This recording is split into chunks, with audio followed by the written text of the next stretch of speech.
Sistemas de referencia. En la vida diaria, así como en física, es común tener que ubicar objetos, muchas veces en una región y otras en un solo punto del espacio. Esa acción se tiene que esquematizar con miras a registrar información. Para ello, hacemos ciertas hipótesis simplificadoras. Suponemos que todos los puntos del espacio y todas las direcciones son equivalentes y que un objeto puede ser representado por un punto. Para ello, nos servimos de los sistemas de referencias y los vectores. Ambos, sistemas de referencia y vectores, son herramientas matemáticas de uso común dentro del contexto de la física.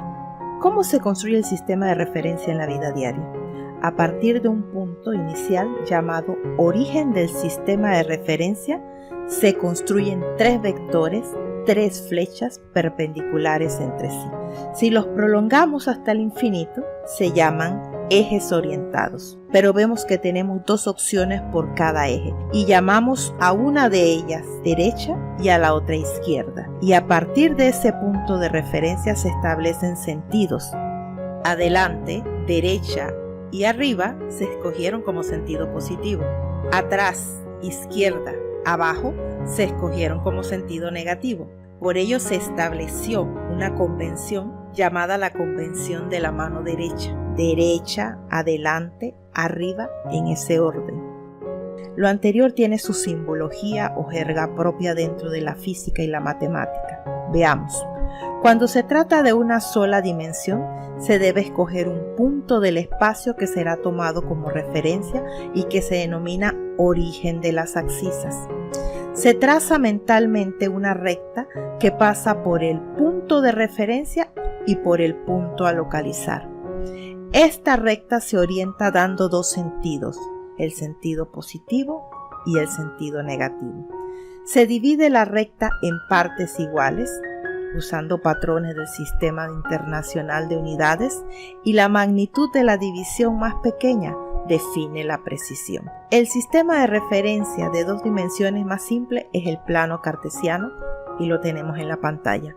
Cuando se trata de un plano cartesiano, tenemos dos direcciones independientes.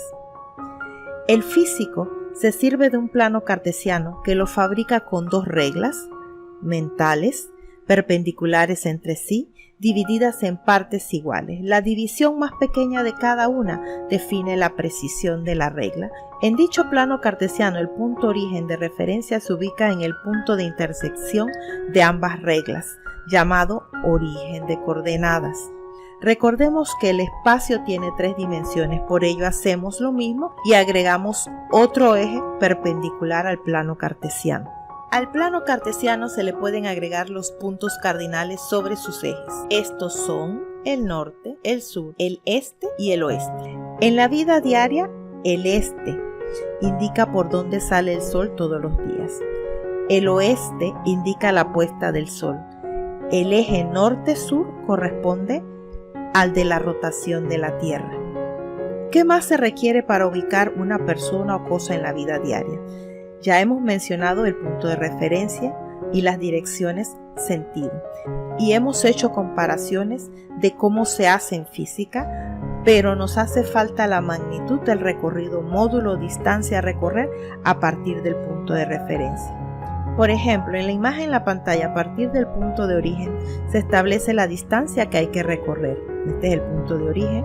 Esta distancia puede ser 3 metros a partir del punto de origen, 6 metros a partir del punto de origen, 9 metros a partir del punto de origen, etc.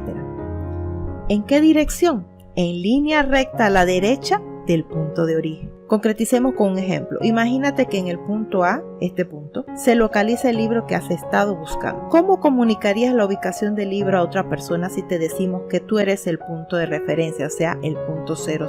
Analiza la información de la imagen en la pantalla. Para dar la ubicación del objeto a otra persona, se debe decir, por ejemplo, el libro está localizado 3 mosaicos a mi derecha y 2 mosaicos delante de mí. Pero en física no se habla o se usan términos como adelante o atrás, derecha, izquierda, arriba o abajo para referenciar un punto. En física se usa positivo o negativo, es decir, eje Y, menos Y, eje X, X menos X, eje Z, Z menos Z. Y en lugar de mosaicos se mide tomando en cuenta los criterios de la cifra significativa y se usan las unidades de medición del sistema internacional. Para dar las direcciones sentido se usan vectores unitarios. X, Y y Z son vectores unitarios. Nos detendremos en este punto. Un vector unitario es un vector patrón en la dirección del eje X, del eje Y y del eje Z. Los vectores unitarios tienen módulo 1 y su signo indica el sentido. Por el momento te podemos decir que para indicar la dirección sobre el eje X, el vector unitario X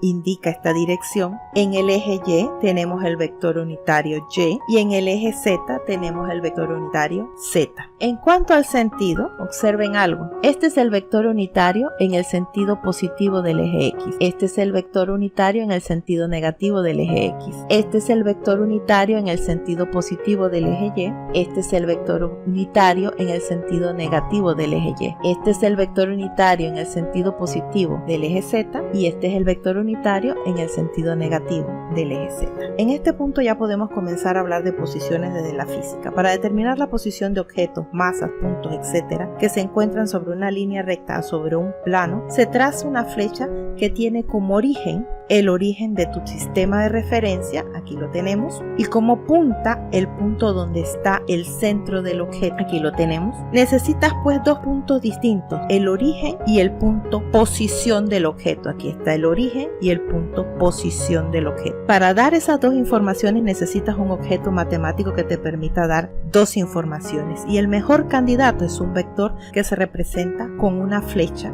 En la pantalla te mostramos un vector posición en un plano cartesiano, XY, con sus correspondientes vectores unitarios. Este tema, el vector posición, será tratado más adelante con mucho más detalle.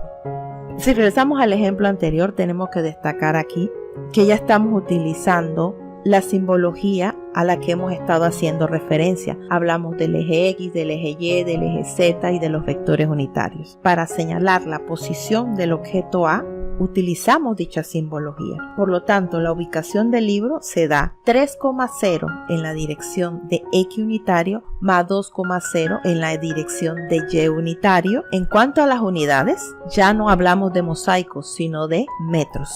Muchas gracias y hasta el próximo video.